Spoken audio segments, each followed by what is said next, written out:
Sir, आप जुड़ चुके हैं वैली एक्सप्रेस न्यूज़ के साथ। पवन कुमार जी मेरे साथ जुड़ेंगे, जिनको कहीं ना कहीं ध्यानु भगत भी कहा जाता है। और हमारे जम्मू कश्मीर में जो है पवन जी लगातार माता का प्रचार और भगवान भोलेनाथ का जो प्रचार है वो करते रहते हैं। आज का दिन सोमवार का दिन है और आज भोलेनाथ का दिन है। आज के दिन के बारे में क्या खासियत है, पवन जी से जानने की कोशिश मैं ज़रूर करूँगा। पवन जी, क्या खास है आज के दिन का, वो बताएं आज। सबसे पहले मैं आपका धन्यवाद करता हूं।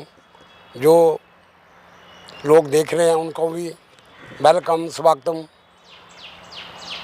जो हमारा जम्मू कश्मीर है, ये शक्ति का पावर हाउस है।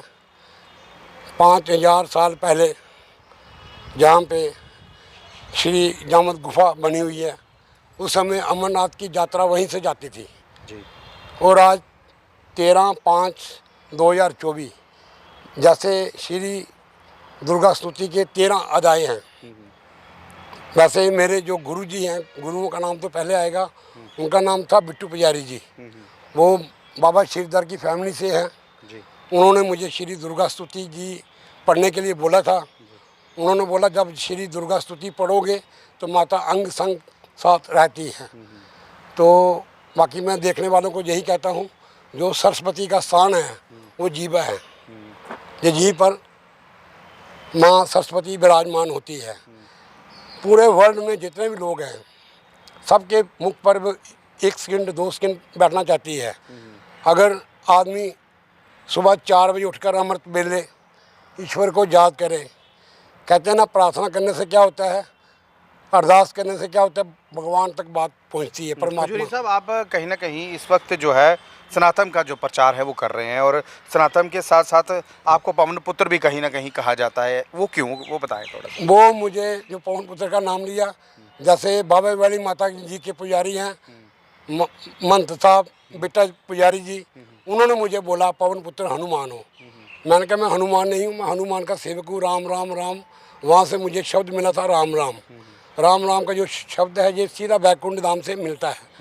और जैसे वर्ल्ड प्रसिद्ध गायक नरेंद्र चंचल जी, वो 31 दिसंबर में जब जागरण करते थे, वहाँ भंडारे की सेवा, चलो हम नहीं करते, माता रानी करवाती थी, वो सेवा हमारी तरफ से होती थी। और उसमें काफ़ी लोग मेरे से जुड़े हुए हैं, वो भी सब लोगों को संयोग से होता था, बहुत बड़ा काम होता था। वो चंचल जी भी कहते थे ये पवन पुत्र हनुमान है। मैं कहता हूँ मैं हनुमान नहीं हूँ, राम राम राम राम परम धाम। बस उनकी जैसे मतलब कि सेवा के लिए मैं आगे तत्पर रहता हूँ। जैसे अभी अमरनाथ जी की यात्रा चलेगी, 29 को चलेगी, तो उसका पंजीकरण भी हो रहा है। जो अमरनाथ बाबा बर्फानी है, ये अमर लोक के स्वामी हैं, अंतर्यामी हैं। और आज सोमवार है, 13 तारीख है। और मैं सभी लोगों को यही कहना चाहता हूँ कि अपने अपने घरों में ओम नमः शिवाय का जाप करो। हो सकता सुबह अमृत वेला 4 बजे या 5 बजे अगर आप उठ जाते हो ठीक है, नहीं तो भोले बाबा को बोलो हमें उठाओ, वो आपको घंटी बजेगी कुदरती। और जो आज इस समय जो मेरा इंटरव्यू हो रहा है, ये गुलशन जी हैं, जो सच्चाई को प्रकट करते हैं। और भी 2-4 मीडिया वाले थे। बाबा जी, एक चीज़ मैं आपसे पूछूंगा, माफ़ कीजिएगा आपको रोक रहा हूँ। इस वक्त जो दौर चल रहा है, सब लोग अपने कामकाज में या पैसे के पीछे दौड़ धूप में लगे हुए हैं। भगवान का नाम जो है लोग कहीं ना कहीं उससे दूर भाग रहे हैं।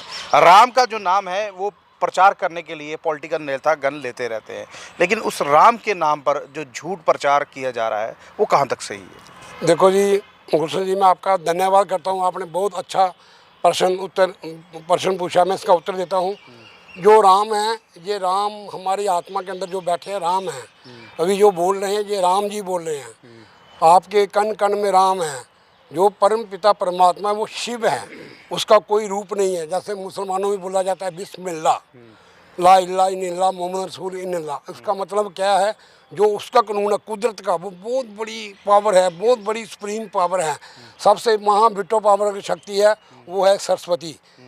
सरस्वती जैसे जो हमारे जम्मू कश्मीर का जो इतिहास है, इतिहास में पता है जहाँ सबसे पहले राजा कौन थे, राजा मंडलिक, उनके वजीर थे बाबा काली बीर, आज भी उनके स्थान हैं। और मुझे ये भी मालूम है आपके पिताजी भी, आप भी उनके सेवक हो, मैं भी उनका सेवक हूँ। वो कुल देवता हैं। जो महाराजा हमारे जम्मू के जम्बू लोचन जी हैं, उन्होंने अगर कलकत्ता से माता रानी जी को बाबे वाली माता जी के दरबार में विराजमान किया हुआ है। आप भी माता जी के आगे प्रार्थना करो, माता रानी हमारे घर घर में आओ, और जो कुल देवता ये घर घर में आ रहे हैं अभी, ये सच्चाई को प्रकट करने वाले वही हैं, हम कुछ नहीं हैं, वो सब कुछ वही हैं, उनकी कृपा है।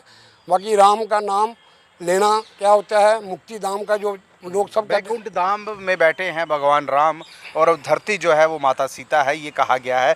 भगवान सूरज जब चढ़ते हैं माता जो सीता है उसको प्रणाम करने के लिए धरती की जो उनकी किरणें हैं जो छूती हैं, ये सही बात कही ना मैंने। और सबसे बड़ी बात यहाँ पर अगर भगवान राम वैकुंठ में बैठे हैं, माता सीता धरती में है, तो उस धरती पर जो भूचाल इस वक्त हो रहे हैं, ज़मीन सिंक हो जाना, परेशान होना, ये झूठ का प्रचार हो रहा है, उसके बाद इस तरह से आपदा जो है हो रही है। सबसे पहले मैं गुरसिंह जी आपका भी धन्यवाद करता हूँ, आपको भी आदि सत सनातन के धर्म के बारे में काफ़ी सा ज्ञान है। कहते हैं जो ज्ञान का तीसरा नेत्र वो जहाँ पे होता है, ये कहाँ से खुलता है, इधर से। जैसे जो हो रहा है, लोग क्या कर रहे हैं, दिखलावा ज़्यादा कर रहे हैं। मुझे आने की ज़रूरत नहीं थी क्योंकि मेरा एयरपोर्ट में काम है, मेरे पास से समय भी नहीं होता है, मैं बिजी रहता हूँ।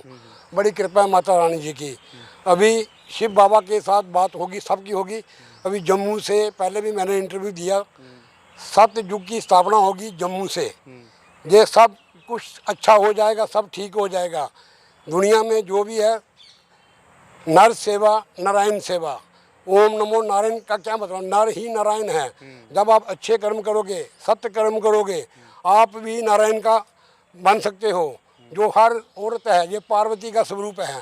जम्मू कश्मीर जो हमारा है, ये शिव परम पिता परमात्मा शिव बाबा जी का ससुराल है, जहाँ पे उन्होंने शादी की थी। वो कैलाश से आए थे। ये जैसे शुद्ध महादेव मान तलाई में, वेदों में देखो, शास्त्रों में देखो, सभी विद्वानों को पूछो, वहाँ पे उनकी शादी हुई है।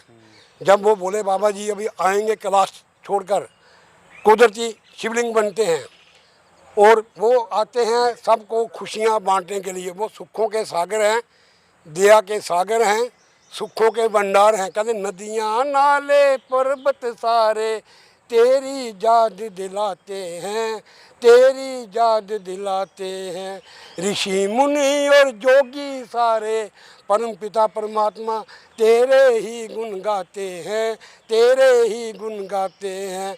सच्ची वो सरकार है, सच्चा उसका प्यार है, लीला उनकी अपरंपार है, लीला उनकी अपरंपार है। खजूरी साहब, मैं आपको एक फिर रोकूंगा। पिछले साल जब अमरनाथ यात्रा शुरू हुई थी तो उस यात्रा से पहले ही भगवान भोलेनाथ ने एक दर्शन दिए थे पहाड़ों में, और जब पहाड़ों में दर्शन दिए तो कई लोगों का ये कहना था कि ये एडिट किया हुआ वीडियो है। और उसके बाद आपदा भी आई, जब बादल फट गया था, पानी आ गया था। एक सिग्नल दिया था भगवान भोलेनाथ ने कि यात्रा करने ज़रूर आए, बट वहाँ पर जो आप लोग ज़्यादा होते हैं या रूम मीटर लगाए जाते हैं, उससे उसके कारण जो पवित्र जो शिवलिंग है वो कहीं ना कहीं पिघल जाता है। ये कहाँ तक सही है? देखिए जी, ये भी आपने बहुत अच्छा प्रश्न पूछा है, इसका भी मैं उत्तर देता हूँ। मैं ज़्यादा नहीं बोलूँगा, 30-40 बार मैं अमरनाथ जी के दर्शन कर चुका हूँ। और बहुत से लोगों के, बॉम्बे के, दिल्ली के, बहुत पूरे वर्ल्ड के लोग आते हैं, क्योंकि वो वर्ल्ड के स्वामी हैं, अंतर्यामी हैं, कुदरत के स्वामी हैं। वो कुदरती शिवलिंग बनता है। आज से 10 साल पहले भी लोग कहते थे ये खुद बनाते हैं, वो खुद कोई नहीं बनाता है, वो कुदरती बनते हैं। वो आते हैं सबको खुशियाँ बांटने के लिए, क्योंकि भोले बाबा सर्जनों के सर्जन हैं, डॉक्टरों के डॉक्टर हैं, सत्य सत्य हैं। उन्होंने वादा किया था मैं इधर आया करूँगा, और वहाँ पे गणेश स्टाफ भी है, वो भी आएंगे, वो सबको दर्शन देते हैं। जो शिवलिंग पिघल जाता है, क्योंकि वहाँ पे जो कुदरती दर्शन है ना, पैदल यात्रा है। जैसे हम जाते थे पहले, जैसे पिस्सू टाप से पहलगाम से होके जाते थे, पिस्सू टाप जहाँ से दर्शन करने जाते थे। फिर उसके बाद मैं गया दर्शन करने के लिए, सोनामर्ग से भी स्थान है, सोनामर्ग से भी दर्शन किए। और लोगों के, बॉम्बे के मेरे दोस्त हैं, उनको भी दर्शन कराया, खुद भी दर्शन किया। लेकिन आजकल वहाँ हेलीकॉप्टर चलता है ना, चॉपर सेवा, जो चॉपर सेवा ना, जो पहले दर्शन पैदल थे। जैसे अभी 10 तारीख को केदारनाथ के दर्शन भी खुले हैं, वहाँ पे क्या है, पैदल है। इसी तरह वहाँ पैदल जाता नहीं, केदारनाथ के दर्शन खुल गए, लेकिन अभी उत्तराखंड में कहीं ना कहीं बादल फटने की आपदा नजर आई है, क्योंकि बादल फटने के कारण वहाँ पानी पानी हो चुका है। देखिए, जहाँ जहाँ धर्म स्थान होंगे, धर्मस्थल होंगे, वहाँ कहीं ना कहीं लोगों को अपनी आवाजाही जो है वो लिमिटेड करनी पड़ेगी, लिमिटेड, क्योंकि अगर ओवरलोड होगा तो कुदरत जो है वो कहीं ना कहीं अपना नज़ारा तो बताएगी। देखो, कुदरत की बात की, जो कुदरत के स्वामी अंतर्जामी वो मेरे भोलेनाथ है, परम पिता परमात्मा, सभी आत्माओं के पिता, सुखों के सागर हैं। क्योंकि जब ऐसा मौसम हो, मौसम ख़राब हो, जैसे आप मीडिया वाले सच्चाई को प्रकट करते हो, और जब आपकी कोई न्यूज़ सुने कोई वहाँ पे नहीं आओ, रश कम है, तो मतलब कि मौसम ख़राब है, तो लोगों को चाहिए घर से निकलने से पहले मीडिया में, न्यूज़ चैनल में जरूर।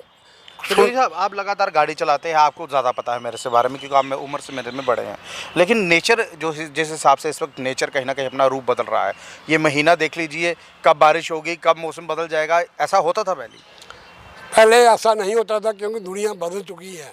भगवान, जैसे अभी आपने बात की, कोरोना लगा था, उस समय भी मेरा इंटरव्यू हुआ था, मैंने वो कहा था, ओम ऐं ह्रीं क्लीं चमुंडा पीछे बोलो, क्योंकि मार्कंडेय ऋषि जी ने बोला हुआ है, जितनी शक्तियां हैं सारी माता रानी के पास हैं और शिव के पास हैं। दुनिया चेंज जब हो जाती है ना, फिर भगवान क्या करते हैं, देखते हैं अपने आप को, क्योंकि दुनिया में भगवान कोई नहीं है, सेवादार हैं, हम भी सेवादार हैं। भगवान एक ही है, परम पिता परमात्मा, वो अजर अमर हैं, अमर हैं, अमर, उनका नाम क्या है, अमरनाथ, अमर लोक के स्वामी अंतर्यामी, वो अमर हैं। वो यही चाहते हैं, सबसे पहले इंसानियत रखो, क्योंकि इंसानियत आज लोगों में कम है।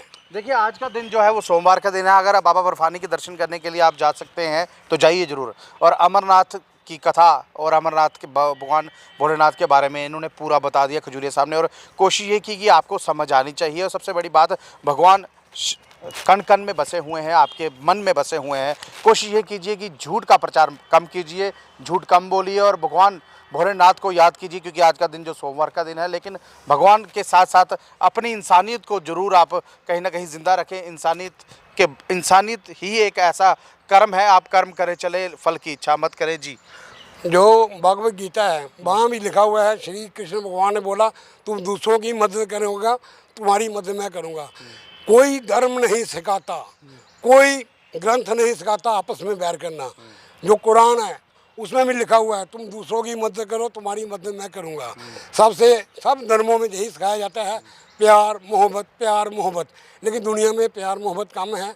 लेकिन आपके मीडिया के माध्यम से मैं सभी लोगों को यही कहता हूँ, अगर आप किसी की सेवा करो, समझो कि आपको पूर्ण संपूर्ण आशीर्वाद परम पिता परमात्मा का मिलेगा। और लोगों को सीधा रास्ता बताओ। और मैं एक मंत्र देता हूँ, ये मंत्र पढ़ना आपने, हरि ओम तत्सत, ओम तत्सत शिव, ओम तत्सत शिव। शिव ही, जैसे जो हमारे गुरुजी हैं बिट्टू पुजारी जी, उनके मुख पे सरस्वती बैठती थी, तो जैसे वर्ल्ड प्रसिद्ध उनका नाम क्या है जी, लता मंगेशकर जी, उन्होंने बड़ा अच्छे भजन गाए हमारे जम्मू के डोगरों के लिए। उन्होंने माता के भजन गाए, पौड़ी पौड़ी चढ़दा जा तो जय माता दी करदा जा। एक उन्होंने गाया, ईश्वर सत्य है, सत्य ही शिव है, शिव ही सुंदर है। ये उनके मुख से सुना हुआ है। आप इस भजन को अपने घरों में लगाइए और घर में ओम नमः शिवाय का जाप करो। और बड़ों, जो गुरु, सबसे बड़े गुरु कौन होते हैं, माता पिता। ये हमारे शिव पुराण में लिखा हुआ है, जो माता पिता जी को गुरु मान के चलते हैं ना, उनके सारे काम स्वयं परमात्मा करते हैं। और मैं आपका बहुत बहुत धन्यवाद करता हूँ। माता पिता सबसे बड़े गुरु हैं, क्योंकि जन्म देने वाली माता है और पिता पालन पोषण करने वाले।